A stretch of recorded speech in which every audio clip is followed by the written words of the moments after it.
मुख्यमंत्री पुष्कर सिंह धामी ने अल्मोड़ा में मॉर्निंग वॉक के दौरान स्थानीय लोगों से बातचीत की। खासतौर पर युवाओं से उन्होंने सरकार के कार्यों का फीडबैक भी लिया। मुख्यमंत्री ने स्पोर्ट्स स्टेडियम में युवाओं के साथ दौड़ भी लगाई और बैडमिंटन भी खेला। सीएम धामी ने युवाओं से कहा है कि अच्छा स्वास्थ्य सबसे महत्वपूर्ण है, पढ़ाई के साथ ही फिट रहना भी बेहद जरूरी है।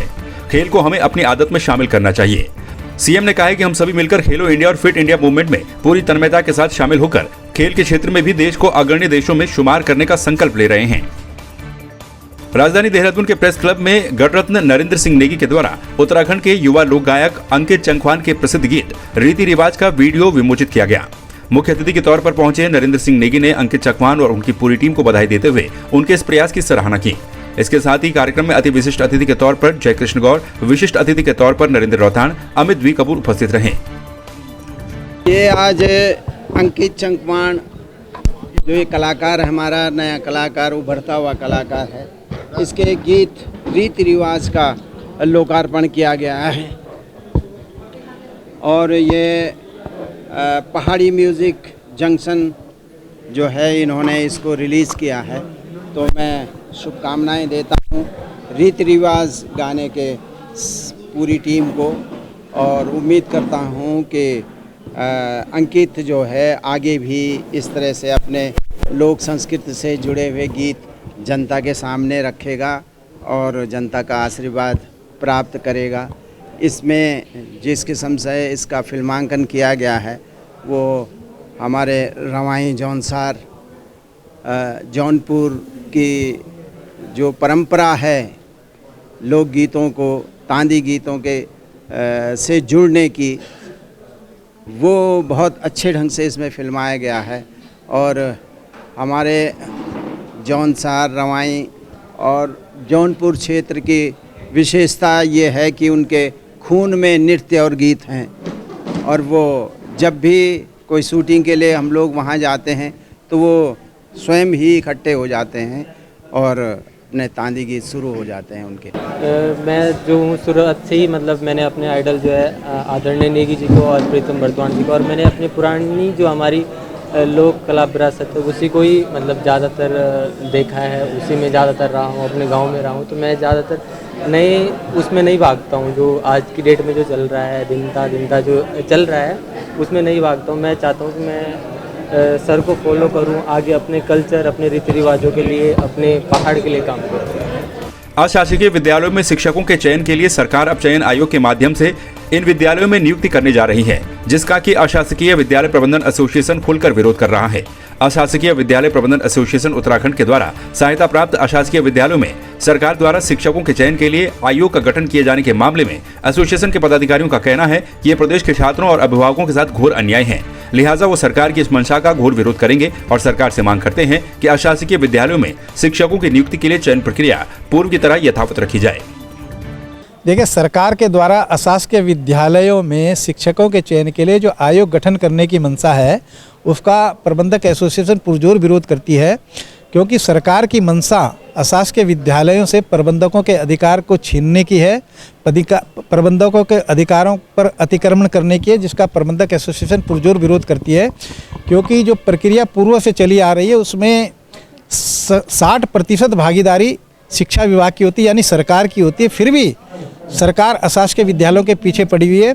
एक और जहां माननीय मुख्यमंत्री जी घोषणा कर रहे हैं कि भाई शिक्षा विभाग में अतिथि शिक्षकों के द्वारा शीघ्र नियुक्ति की जाएगी ताकि शिक्षण कार्य सुचारू रूप से चले, वहीं दूसरी ओर अशासकीय विद्यालयों में महानिदेशक शिक्षा के द्वारा नियुक्तियों पर रोक लगा दी गई है, जिसका प्रबंधक एसोसिएशन पुरजोर तरीके से विरोध करती है, क्योंकि इससे छात्र छात्राओं के पठन पाठन पर कुप्रभाव पड़ रहा है। देखिए, कुछ मैं समझता हूँ कुछ नीतित जो उनके स्वार्थ हैं या कुछ ऐसी चीज़ें हैं जिनको वो प्रबंधकों से छीनना चाहते हैं। क्योंकि जो व्यवस्था चल रही है, पहले 25 अंक का इंटरव्यू होता था, जो उसके बावजूद उसको 5 अंकों का कर दिया है। इंटरव्यू में 5 लोग होते हैं, 3 विषय विशेषज्ञ होते हैं जो शिक्षा विभाग द्वारा निर्धारित होते हैं और विद्यालय का केवल एक प्रधानाचार्य और प्रबंधक 2 ही लोग होते हैं और उनका भी 10 अंकों का सिर्फ होता है। उसके बावजूद आज तक किसी भी नियुक्ति में विभाग ये प्रूफ नहीं कर पाया कि कहीं धांधली हुई है या कोई गलत हुआ है। क्योंकि अशासकीय विद्यालयों में जो नियुक्ति होती है वो पूरी प्रक्रिया में जिला शिक्षा अधिकारी का कार्यालय उसमें जो है इन्वॉल्व रहता है। इसीलिए जो है हम सब इस आयोग के गठन का विरोध कर रहे हैं। पिथौरागढ़ जिले के ऐतिहासिक देव सिंह मैदान में आयोजित शरदोत्सव व विकास प्रदर्शनी को लेकर कई लोगों ने नाराजगी जताई है। लोगों का कहना है कि शरदोत्सव का आयोजन इससे बेहतर किया जा सकता था, मगर ऐसा नहीं हुआ। इस बार शरदोत्सव में बहुत सारी खामियां लोगों को नजर आई। साथ ही स्थानीय कलाकारों को जितना मंच मिलना चाहिए था उतना मंच नहीं मिल पाया। इसके अलावा व्यापारियों ने भी इस आयोजन पर नाराजगी जताई। बहुत बहुत धन्यवाद करना चाहूँगा नगर पालिका अध्यक्ष एवं नगर पालिका परिषद को, जिन्होंने मेले का आयोजन किया है। कुछ बहुत अनियमितताएं पाई गई हैं, जिसका निदान करना चाहिए नगर पालिका एवं प्रशासन को। जैसे कि यहाँ के लोकल के कलाकारों को बढ़ावा देना चाहिए, क्योंकि उनकी प्रतिभा को भी आगे मौका देना चाहिए। बाहर के कलाकारों को तो रोज आदमी देखता है, तो यहाँ के लोकल के कलाकारों को बढ़ावा देना चाहिए। दूसरी बात यह है कि यहाँ के लोकल के व्यापारियों को बड़ा नुकसान हुआ इससे। अगर यहाँ के लोकल के व्यापारियों को अगर बढ़ावा दिया जाता तो शायद रोजी रोटी का मर्रा इनके लिए भी एक बेहतर बनता। यहाँ बहुत नुकसान हो रहा है यहाँ के लोकल के व्यापारियों को। और तीसरी बड़ी खामी ये रही कि नगर पालिका के द्वारा सारी व्यवस्थाएं की गई, मगर कहीं न कहीं कमियां रही, जिससे जैसे कि हम लोग मेला देखने आते तो मेले में धूल धक्कड़ ये सब चीजें बहुत ज्यादा थी। तो कुछ ऐसी व्यवस्था करनी चाहिए थी प्रशासन के साथ मिलकर नगर पालिका ने, की जिससे ये बेहतर बन सकता था, मेला और बेहतर बन सकता था। और सबसे बड़ी बात तो ये है कि यहाँ मेले में हुड़दंगबाजी नहीं होनी चाहिए। सबसे बड़ी बात यह है, क्योंकि लोग अपने माताओं बहनों के साथ आते हैं हुड़दंगबाजी करने के, हुड़दंग करने वाले जो भी व्यक्ति हैं उनको थोड़ा सचेत करना चाहिए। लेकिन इसके साथ ही साथ जो हमारा शरदोत्सव के माध्यम से जो यहाँ पर कुछ बाहर के व्यापारी आके व्यापार करते हैं, मैं इसका पूरा विरोध करता हूँ। अगर यही व्यापार अगर यहाँ के लोकल व्यापारी करके करें तो अच्छी बात है। हमारे पहाड़ में रहने के लिए जितने भी युवा वर्ग है, हमारे पास एक ही व्यापारी एक ऐसा माध्यम है जिसके माध्यम से पहाड़ का नौजवान अपनी बेरोजगारी दूर करता है। और ये हमारे जो शरदोत्सव है, शरदोत्सव में तो अच्छी बात है, हमारे युवा नौजवान साथियों को मंच मिलता है, हमारी पहाड़ी संस्कृति आगे बढ़ने को मौका मिलता है, हमारी सभ्यता जो है यहाँ से दूसरे राज्य के लोग भी जान पाते हैं। लेकिन इसके साथ ही साथ जो ये हमारा व्यापार है, व्यापार का तो मैं पुरजोर विरोध ही करता हूँ। युवा कल्याण विभाग के द्वारा गंगोलीहाट के जीआईसी खेल मैदान में 4 दिवसीय ब्लॉक स्तरीय खेल महाकुंभ का आगाज हो गया। पहले दिन अंडर 14 वर्ग की प्रतियोगिताएं आयोजित की गई। खेल महाकुंभ का उद्घाटन स्थानीय विधायक फकीराम टमटा ने किया और उन्होंने कहा कि खेल को हमेशा खेल भावना से खेलते हुए क्षेत्र का नाम रोशन करना चाहिए। प्रदेश सरकार के द्वारा खेल प्रतिभाओं को आगे बढ़ाने के लिए लगातार कार्य किए जा रहे हैं।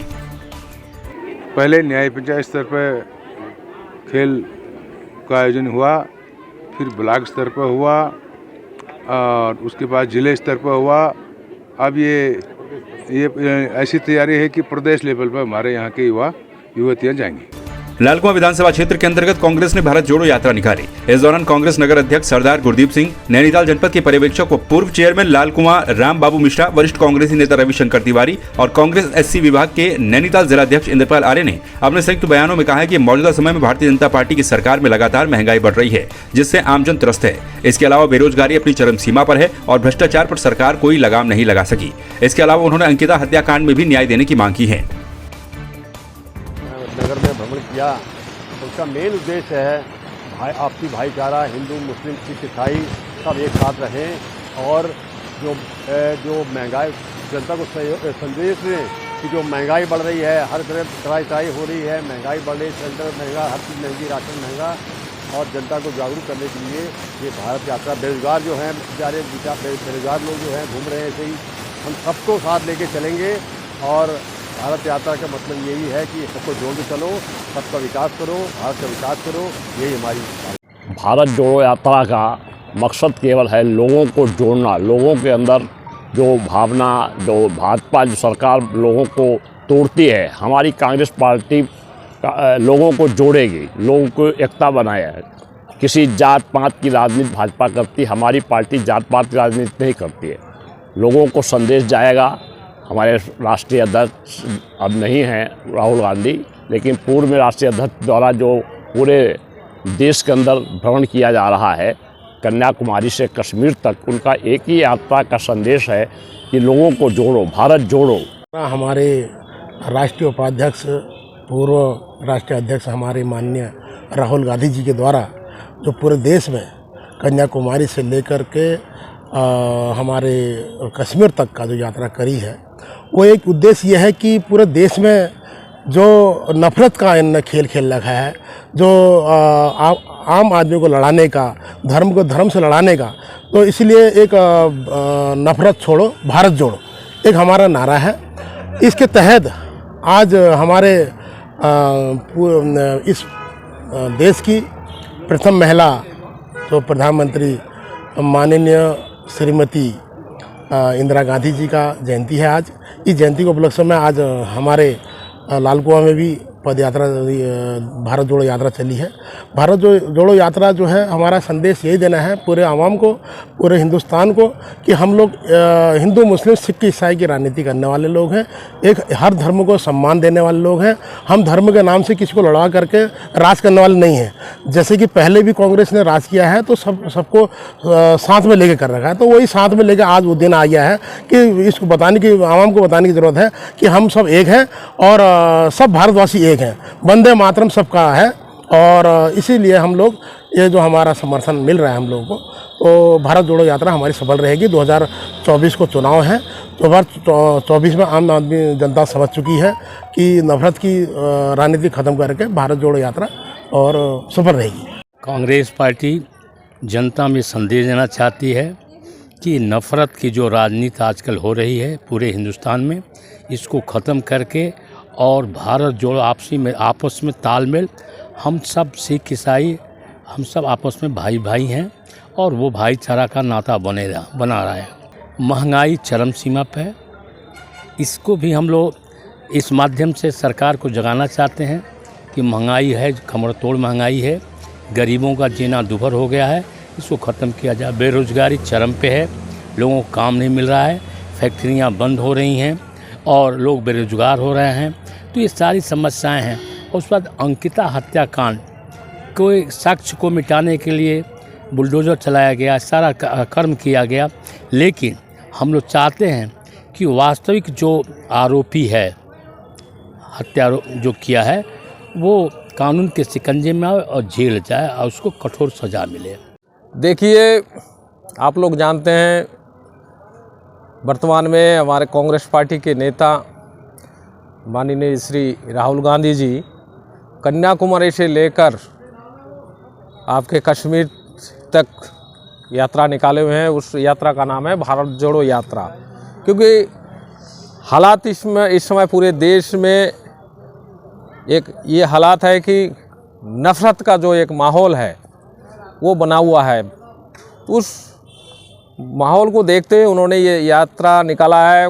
भारतीय संविधान आज के तारीख में खतरे में है। उस संविधान के प्रति आस्था बढ़ाने के लिए जो लोगों के मन में एक भय का माहौल है, आपस में एक नफ़रत जो पैदा हुआ, उसको ख़त्म करने के लिए उन्होंने जो यात्रा निकाला है, तो उस यात्रा का जो इम्पैक्ट है, जो प्रभाव है, आप लोग देख ही रहे हैं कि पूरे देश में राहुल गांधी जी की तारीफ़ हो रही है। तो चूँकि ये भारत जोड़ो यात्रा जो है वो उत्तराखंड नहीं आ रही, तो उसी यात्रा को देखते हुए तो जो हमारे हाईकमान ने, हमारे प्रदेश कांग्रेस ने एक निर्णय लिया है कि पूरे प्रदेश में 14 तारीख से लेकर 19 तारीख तक एक भारत जोड़ो यात्रा के तहत उत्तराखंड स्तर पे हर विधानसभा में ये यात्रा निकाली जाए। लाल कुआं में भारतीय जनता युवा मोर्चा के मंडल अध्यक्ष बॉबी सम्मल के द्वारा नगर पंचायत में हो रही अनियमितताओं और वित्तीय अनियमितताओं की उच्च स्तरीय जांच की मांग को लेकर अनिश्चितकालीन धरना प्रदर्शन लगातार जारी है। बॉबी सम्मल का कहना है कि नगर पंचायत में बड़े पैमाने पर भ्रष्टाचार हो रहा है, जिसका खुलासा होना अत्यंत आवश्यक है। जो लोग दोषी हैं उनके खिलाफ भी कड़ी कार्रवाई बहुत जरूरी है। उन्होंने कहा कि 100 कमरों के आवंटन में भी अनियमितताएं बरती गई हैं, जिसकी वजह से आज भी पात्र लोग 100 कमरों के आवंटन से वंचित रह गए हैं। सर्वप्रथम नगर पंचायत लाल कुआं में हो रहे भ्रष्टाचार, वित्तीय अनियमितताओं के खिलाफ मेरी जंग जारी है और हमेशा जारी रहेगी। नगर पंचायत लाल कुआं में सबसे सर्वप्रथम जो है आवास में आवंटन में जो मेंबरों द्वारा चिन्हित करने थे नाम, वो नाम उन लोगों ने चिन्हित नहीं करे, ना इसमें चेयरमैन ने कोई रुख लिया। तो सर्वप्रथम तो लाल कुआं में इतना बड़ा एरिया नहीं है जिसमें आप पूरे गरीबों को देख नहीं सकते हो, उनकी काउंटिंग कर सकते हो। तो इसके अलावा भी कई मुद्दे हैं। आवास आवंटन प्रक्रिया तो इन लोगों ने पूरी कर ली है, लेकिन उसमें अभी भी ना बिजली है ना पानी है, तो गरीबों को परेशानी का सामना करना पड़ रहा है और गरीबों को उसमें स्वयं खुद पैसा लगाना पड़ रहा है। इसके अलावा मेरा एक मुद्दा और है, मंदिर हो गया, मस्जिद हो गया, गुरुद्वारे हो गया, ये यहाँ निर्माण कर रहे हैं, जितना पैसा ये लगा रहे हैं उतने पैसों में क्या से क्या हो जाता है। 15 लाख में गुरुद्वारों में इन्होंने शौचालय बनाया, लेकिन माननीय नरेंद्र मोदी जी प्रधानमंत्री जी द्वारा जो शौचालय योजना आई थी उसमें भी शौचालय का बजट आप देख सकते हो। आप कितना भी हाईटेक शौचालय बनाओगे 2, 4, 5 लाख में आपका हाईटेक शौचालय बन जाएगा, लेकिन 15 लाख से आप क्या दर्शाना चाहते हो? ये पैसा कहाँ गया है? इस बीच का पैसा, इस पैसे की मांग जनता कर रही है, क्योंकि उन्हें आवास चाहिए, गरीबों को उनका हक चाहिए। वो पैसा आप कहीं से भी लेके आओ,